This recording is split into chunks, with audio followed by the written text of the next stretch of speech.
Welcome to Love Letters and Books, a podcast for anyone who loves a good story. This is a soft space to explore romance and books, where no topic is too taboo. I'm your host, Casey, and this week I am sitting down with author Alina May. Alina is returning to the podcast to talk about her new book, Lucky Number 14, the latest installment in her interconnected Hunters Club universe. This is a high-stakes, dark romance thriller where people are hunted for sport and survival is the only rule. So today, we're going to explore what happens when deeply traumatized people try to love each other, why real intimacy often looks like maybe messing up and trying again rather than being the perfect survivor, and how kink, especially degradation and power exchange, can become a safer, embodied way to edge toward vulnerability when words feel impossible. Alina, welcome back to the Love Letters and Books podcast. I am so glad you're here. I'm so happy to be here. I had so much fun last time. That makes me feel really, really good. I did. really. Yeah, I did. I wouldn't bullshit you. I genuinely had a great time. Oh, that's wonderful to hear. I always get kind of nervous when people are putting out a new book, and I just feel like they probably have so much on their plate. So I had seen some of the media about your book, Lucky Number 14, and I wanted to reach out to you. And finally, I was like, listen, she can say no. Like, it's fine. Like, if you're busy, you would let me know. But I am really glad you're back because I had a great time speaking to you in the last episode. And for anyone who's kind of just hopping in, I found Alina through Better Run and Better Hide, which was just, it kind of opened me up to your writing and your universe that you've built. And then I picked up the first book in the Hunters Club universe. So I started with Want to Play a Game. Obviously, I had to devour Ready or Not. And so I was really excited when the third book in this universe came out in the end of March, right? And it was Lucky Number 14. Couldn't wait to open it. And oh my God, you dragged us into quite a universe. So I actually just want to give you the floor. Can you tell us a little bit about what we can expect in Lucky Number 14? So they're all interconnected standalones, so you don't have to read any of them first, but the couples do cross over. In each book, you get references to each couple. So Lucky Number 14 is about one of the couples, one of the main characters who runs this island where essentially they hunt people for sport. And some of the other characters in the other books have participated in said island before, but in Lucky Number 14, we follow Holly, who gets sent to this island and has to essentially fight for her life. So there's a lot of thriller stuff that happens, a lot of psychological thriller stuff that happens that I will not discuss because spoilers. But it was so fun to write this book. It was so complex. I had to plot it out from chapter 1 to the very last chapter, very carefully because there's so many things that happen. Well, I devoured it. Not a small book, by the way. It was really, No, it was no. immersive. It was funny though. I read something online where someone said like it was so fast paced that you were kind of eating it up. Like it was almost like novella energy. Like you couldn't get enough because the story is like constantly pushing you forward. So I loved it. And I would just want to start with Holly. Let's just talk about Holly and her circumstances and sort of her journey throughout this story, because just as a reader, I think she transforms a lot. And I Yeah. just want to hear from you. What do you think about Holly? Oh, girl, I wanted to write a badass FMC. I was like, this girl needs to kick fucking ass. Like, I need her because I'm putting her in this situation where she's fighting for her life, you know? And I wanted to explore the psychology behind what happens when you throw just a normal everyday person into a situation where you have to fight for your life and you have to do things that you wouldn't normally do in your everyday, like 9 to 5. So Holly is a therapist. And so not only is she physically fighting for her life, but she has to psychologically fight for her life throughout the story, the transformation of the book. And she does change a lot. I think I wanted her to change a lot because I don't think you can go through trauma without changing and adjusting and growing into a different person. And kind of wanted to look at, you know, what happens when you're faced with, I don't recognize myself in the mirror anymore when I've changed so much because of the things that I've had to do to survive. So I really loved looking at that with Holly. Oh, I love what you just said. I mean, let's just get super dark. It's very early Yeah. in the morning as we're recording this. No, but that is a part of trauma that sometimes I think doesn't get spoken about. That Mhm. it's not just how other people perceive you, but it's also how you perceive yourself, which maybe we're not aware of it, but we're very attached to. It's a very grounding thing to be able to look in the mirror or look in your life and recognize yourself. And when you Yeah. undergo a transformation like that, it really shakes you to your core. And at the same time, opens you up to good and bad possibilities you just didn't know were available to you. So, yes, you definitely wrote a strong FMC. And I personally used to be a therapist. So I love that Holly was a therapist and she got thrown into this crazy situation where she has to deal with so much. But another part of this book was connection Mhm. and how people communicate, work together, fight with each other, heal together. And I just want to touch on that for a little bit. And again, we're trying to be very conscious of not giving away spoilers because it's, Yeah. a great story, but just in general, the idea of hurting and healing and growing and going through things in a pretty condensed period of time. Can you maybe just drop into that space and I don't know, like, why was that part of the story?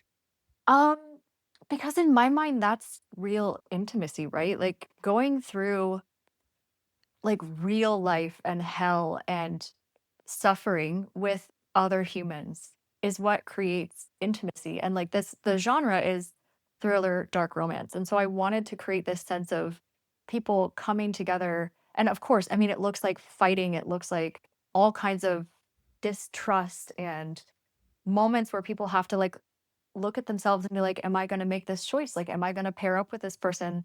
Do I trust them? Like, do I accept apologies? Do I accept changed behavior? Do I not? Like, to me, that's what relationships and intimacy look like. And so I was like, how do I capture that? Because it's not just about, in my mind, it's not just about like, I love you so much. Like we're meant to be together. Like I love to capture particularly traumatized people falling in love with each other. So Well, speaking of intimacy, you've introduced us to another character who has not been sober for a very long time and yeah. is here establishing connections with people and gets stripped down in their own way. Mhm. So let's just touch on that for a second, because I feel like sometimes that actually doesn't get touched on in books. And we had this character who actually does have a really strong connection with people in the book, but there is that sort of buffer. I guess that's the word I'm using. Yeah. Um, everyone has a different one. Like it can feel numbing. It can feel like you're pushing people away in this way. Even if you're sort of have that mask on where people feel like they can get close to you, it's still something that keeps people at a distance.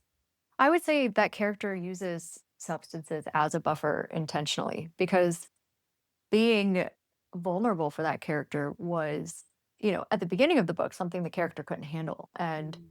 as we go through the story and, they receive support from other characters, like it starts to be something that they can handle like bit by bit, but not all at once. And they definitely fuck up in their journey, but like yeah, substance use is a buffer. Sex sometimes is a buffer against intimacy. Because if you can just keep it to the physical, which this character tries to do initially, then you don't have to have any sort of vulnerability with another person. Well, when we're talking about sex, intimacy, vulnerability, it definitely comes up in this book. And there was an exploration through kink. And I Mhm. would love to just, again, give you the floor to talk about that because we've actually talked about that in some of your other books. And I really love the way you write about this. So, what about the dynamic going on in this book brought that to the surface?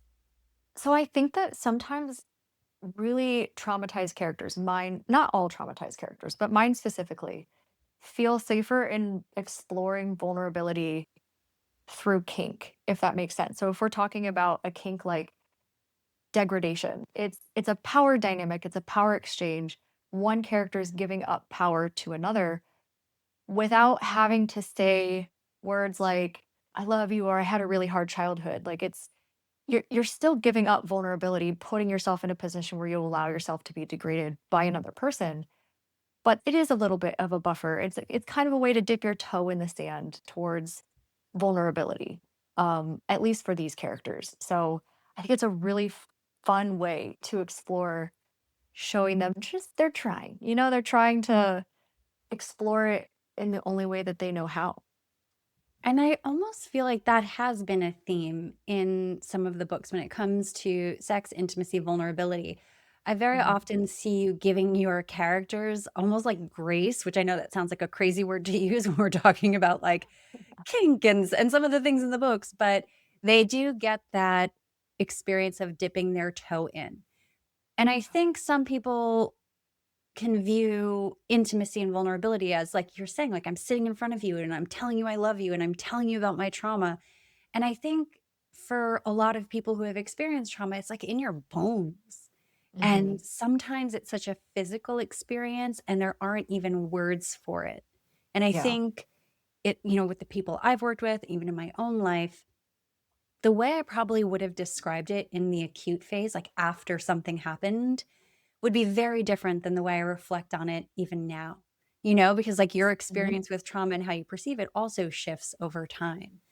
Yeah. And, sometimes I wish we gave trauma survivors a little bit more grace. And that's not always spoken about of like, Agreed. right? Yeah, it's interesting the idea of, we're totally taking like a left turn in this conversation, but the idea of like being the perfect survivor, and I Yeah. feel like that really gets deconstructed in your books. I think of the first book of yours I read, right? And you had these two main characters who had experienced so much trauma. They are very much not the perfect survivors, but they find a way that works perfectly for them. Mhm. And yeah, I think that that would make me just kind of hurt my heart if someone felt like they were like failing survivorship, if that makes sense. Yeah, because there's no Right? such thing as being a perfect survivor. This is the world. It fucking sucks. Like, sometimes you have to do things that you don't wanna do in order to survive, and there's nothing wrong with that, you know? Like, people do what they gotta do to survive, and I also hate this idea of, like, this perfect victim, like, first of all, there's no such thing. It doesn't exist. Yeah. And why are we trying to achieve that, you know? The goal is safety, and if you've achieved the goal, big pat on the back for you, you know? Yeah. Well, along that same line, perfect healing. Mhm. And someone could pick up a book like this or, any kind of dark romance and really push back and say, how on earth is that healing? Right? Like they can look at it from, and everyone has a different experience. So I always give Mhm. people a lot of grace in that, but Right. also making room for, we talked about degradation, talk about the release from perfectionism Yeah. and how powerful that particular kink can be for someone, that power exchange. Also, to have someone pay so much attention to you that you don't always have to use your words, that they Yeah. can sort of follow your lead. How Mhm. amazing and powerful is that, right? It's yeah, it's incredible. Like, it's so oh, it's so cool. I love how humans adapt and improvise and overcome and, like, can explore these things through kink. Like, it's kink is so much more than just sex or porn, you know? It's healing. And it's an important conversation to have because it's also like, I sometimes feel like the people who would most benefit from it are like shamed away from it. Mhm. Right. So, Yes. anytime I said something yesterday that was like, I was like rhyming when I was talking about it. It was like, if there's like an emotional irritation, it's almost an invitation. So there, I Mm. rhymed again. But yeah, looking at it like that, almost like, it's an invitation to explore the self. And I'm always very aware when we have those buffers and anything Mhm. that pulls us back from curiosity. So if something is intriguing to you, there's probably something there. And to see your characters in these books get to embody this fully might be the first time someone experiences that. It's like they experience it through your story, even if they haven't experienced it in their own life. And I think that in and of itself is very powerful. Yeah. Well, and I think it's really important, especially for trauma survivors, to experience something in a safe environment. And books are a safe environment, right? Because if you were to go out and experience this with some like a real person, there are so many added complications when that happens. And with a book, like if you don't like what's happening, you can put it down. And if you do like what's happening, you can experience it safely. Be like, okay, do I like this? Do I not like this? Without having to introduce actual danger from another person. Yeah.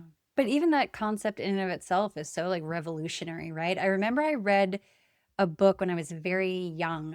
I'm gonna maybe like 19, and it had just come out. It's by Wally Lamb. It was I Know This Much Is True. And there was a therapist in the book who encouraged sort of healing through literature, like the usage of like nursery rhymes and stories and fairy tales and all of these things to almost like have you Yeah. walk through the lessons versus like throwing yourself into something when you were unprepared for it. And it Yeah. always just it had such an effect on me, and it really reminded me that I could do that for myself as well. And obviously I have a book podcast because I do that quite a bit. So Yeah. it definitely is very helpful, and I always encourage people, survivors of whatever they've experienced to think about that as, like an ancillary option. It's not replacing therapy, it's alongside of Right. it. Like your tool bag Yeah. can be full, Uh-huh. right? It doesn't just Yeah. have to be one thing.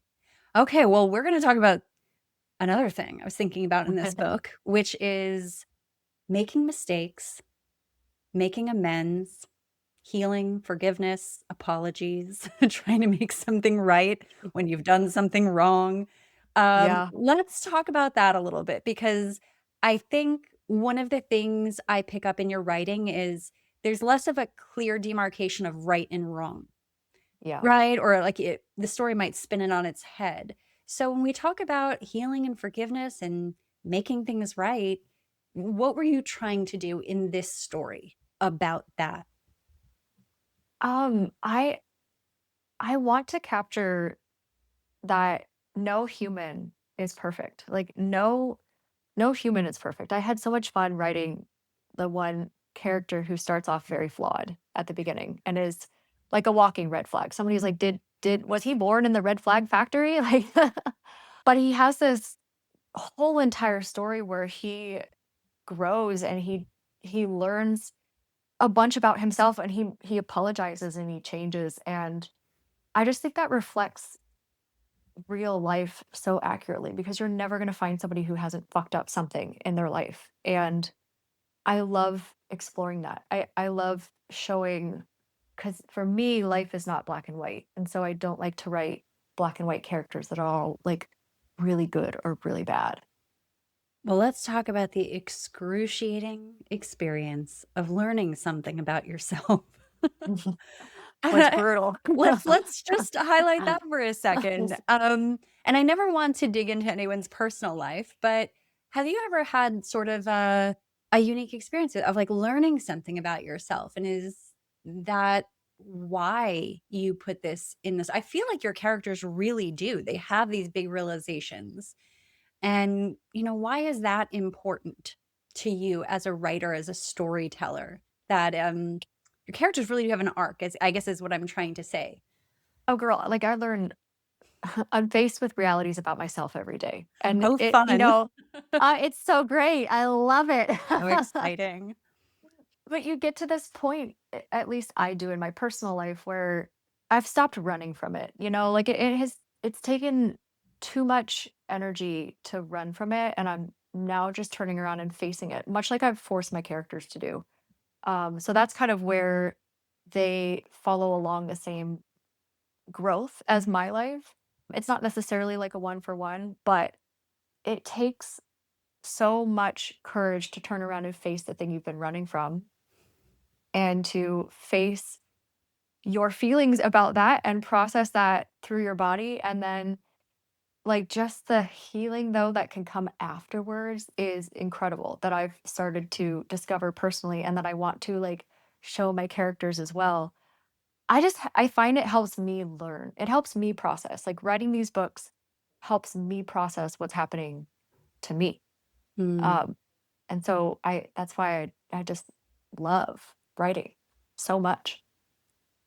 And, it's such a good reminder that whatever we're running from can always run faster than us. Oh, always, Always. which And is some bullshit, always. we're always convinced that it's not gonna catch us. These people are on Yep. an island fighting for their lives, and they're like, "Oh, this won't affect me." And it's interesting how it does, and it comes up, and how something can have a lot of control over you even if you're running from it, right? Like, you're Mhm. still in relationship with something if it's Yeah. constantly directing your fear, your compulsive actions and decision makings. Yes. And so there's almost that release from it. But it's interesting when you're in it, I'm almost speaking from the eye. Like, we all have our thing that could outrun us. Yeah. You almost can't imagine in the moment that you'll feel better on the other side of it. And Yeah. yeah, what an interesting journey to have. And I love seeing this in your story.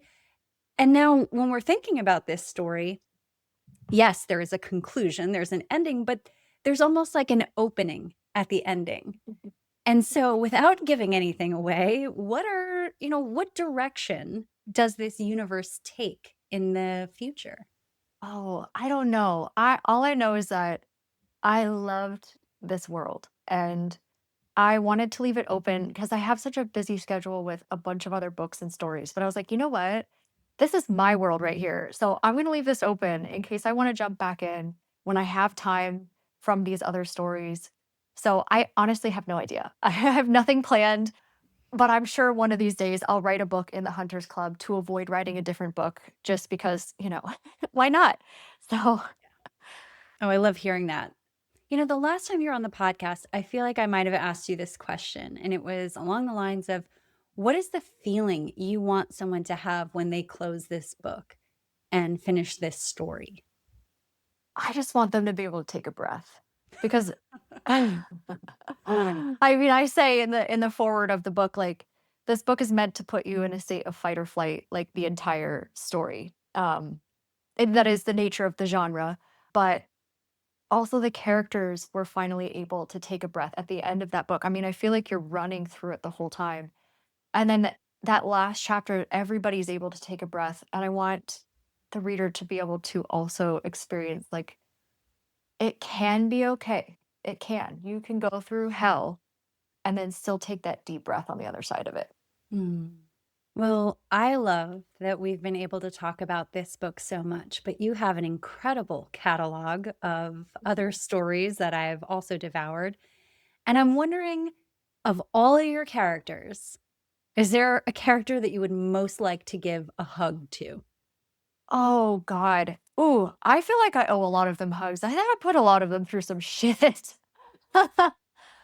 um, since I wrote Lucky Number 14, the most recent, I feel like I just want to give Oakley a hug. I have Oakley's a new type of character for me. I haven't written a character like him. I had a lot of people be like, you have not written somebody Yeah. like Oakley.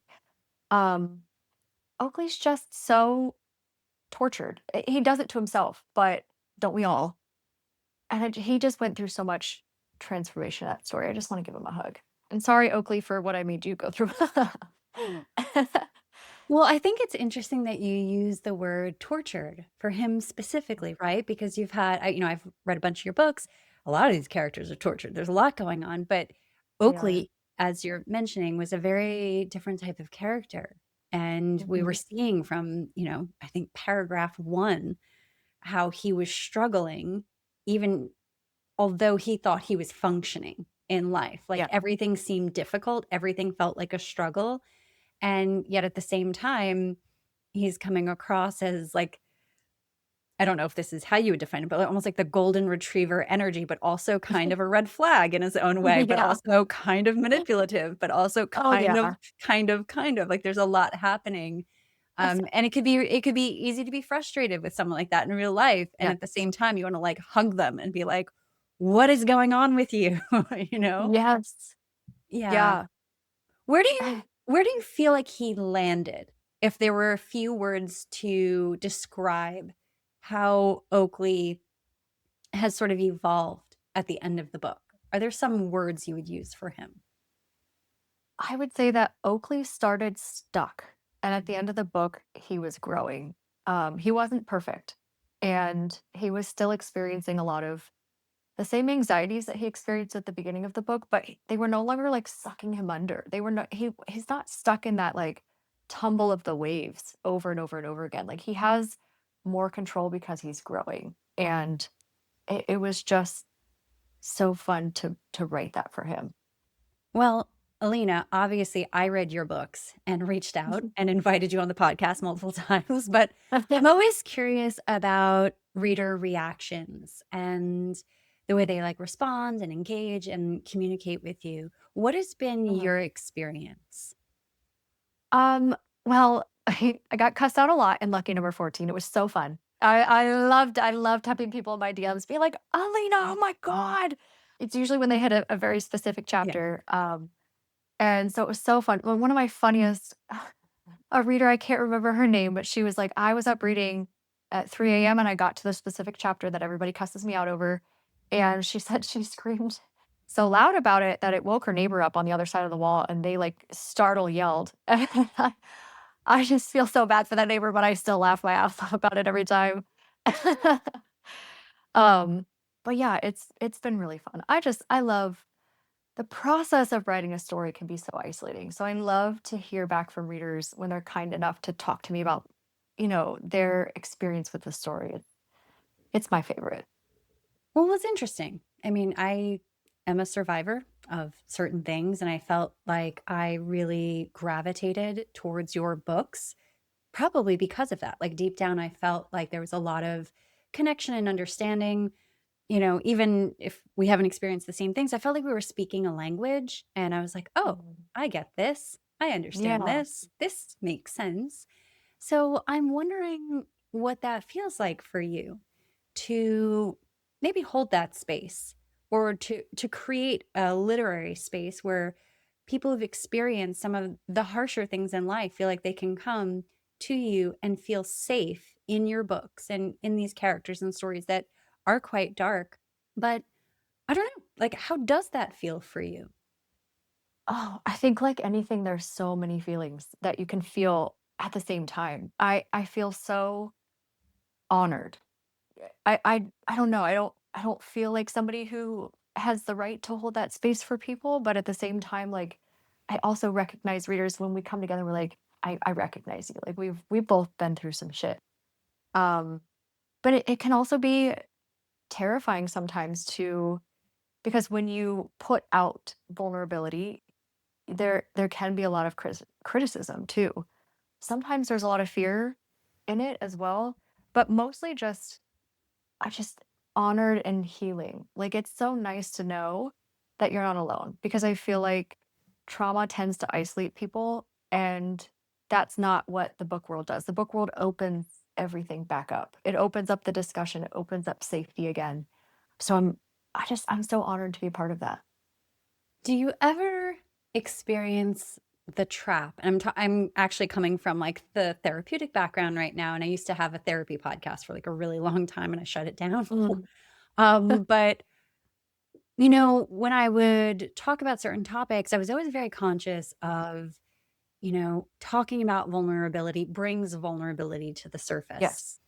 Mhm. and we're not all acquainted with it in the same way. So for some Yeah. people, it's something to be afraid of, something to be very reactive about, right? Like we're all at different stages in our journey. And I'm sure I've been like that at certain times in my life. And, I was always very conscious of like, I know I don't have to get it right. I know I don't have to summarize every single person's experience of every single thing, but wanting to touch on sort of the core elements where people did feel safe, seen, and heard, right?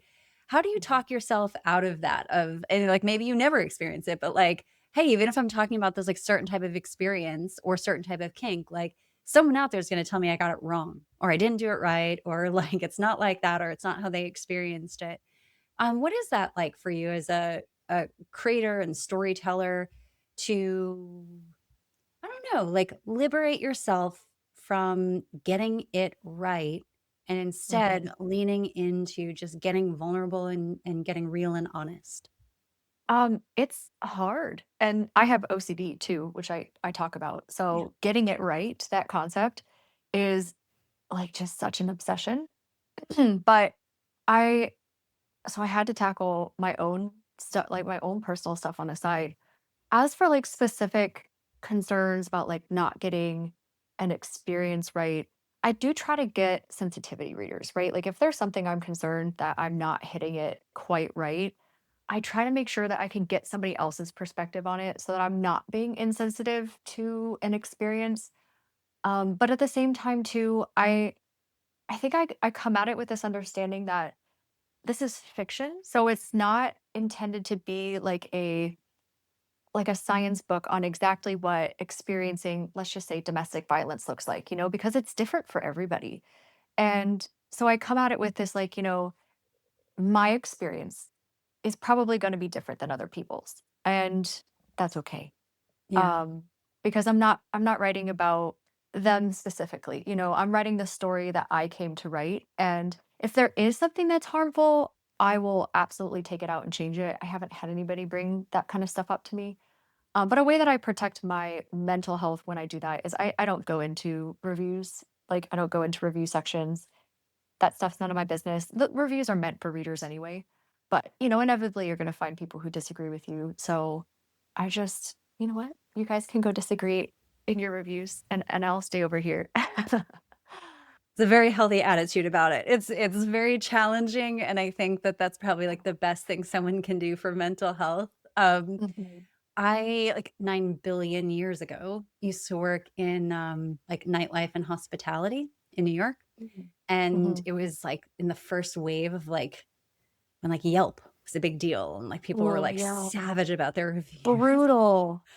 People would leave. I worked at, like, a Michelin star, James Beard award-winning restaurant. People would just, like, comment on my face in the reviews, and it was just, like, it was so devastating, and, like, so I do think, like, Oh, reviews are very helpful, but I'm also like, man, sometimes people, like, let loose in the reviews, and yes. it's just like, "Okay, okay, well, someone's gonna read that review, and they're going to interpret it however." And I always think you'd be surprised how often, like, a one-star scathing review makes me pick up a book because I'm like, "Well, this Yes. sounds exactly like what I wanna read." Yes. And I'm not saying you have those, I'm just saying, like, in general, like, when I look at, like, Oh, reader girl, spaces, I sure do. I use them for marketing.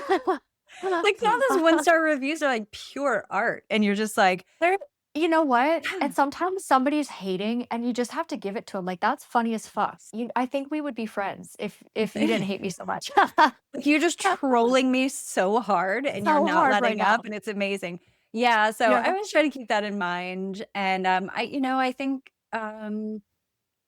even just the idea of, like, taking care of yourself Mhm. as someone who's very creative is such an important thing, and Yeah. there's this almost expectation of, like, authenticity, transparency, which they're actually meaning full access to someone, which is probably pretty Mhm. unhealthy, right? And Yeah. so I think it's so beautiful when I watch someone really take care of themselves and do things in their own way and protecting, like, their privacy and their anonymity to a certain degree, but still engaging with people and telling these stories. So, I think that there's a lot of lessons in there just for anyone in real life that this, like, constant always be on, always be available, be on 27 different social media platforms and, like, that sort of like Gary V version of just, like, vomiting your life, like, I think there's something to be said for figuring out your boundaries, and Yeah. yeah, I think I've learned a lot from the authors that have come on this podcast about how they take care of themselves, and I actually think it really does relate to everyone else's lives. Boundaries are so freeing. I 10 out of 10 would recommend. Boundaries They're are they're so so good. freeing. If you get nothing else Mm. out of this episode, Yeah. that is the Alina May quote that I do like. No, that's a really good point. They are very freeing. And, Mhm.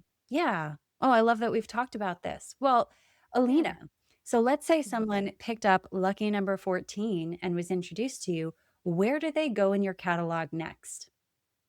Wherever you want. I I do not discriminate if you want, like, darker, more fucked up than Lucky Number 14, I would hit up like Wanna Play a Game Next if you haven't hit that book in the series.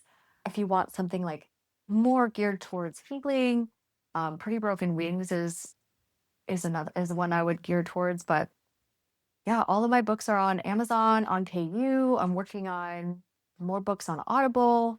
And who are you reading lately? I feel like you gave me so many authors the last time you were here. I, like, filled my TBR after I spoke to you, and I was like, "And now I love Pepper Winters," you know? Oh, So yes. yes, Ah. no, you did that. That was you. Um, so thank you. But yeah, who are you reading lately that you've really enjoyed? I fear I'm gonna fail in this question. I have been balls to the wall writing a book, and I have not been reading jack shit. And I miss it. I really, really miss it. So as soon as I'm done drafting this book, I'm gonna take a vacation, boundaries, and I'm gonna just read books just for fun because I miss it. I really do. I'm so excited about your boundary book reading vacation. So, Yeah. Alina, thank you so much for coming back and joining me today. I really love this conversation. I love your books. And as a reminder for anyone listening, I will have links to all of Alina's social platforms in the show notes, and pick up Lucky Number 14, available now. Thank you for listening to this episode of Love Letters and Books, a podcast for anyone who loves a good story. If you enjoyed this episode, please take a moment to follow, rate, and review this podcast on your favorite listening platform.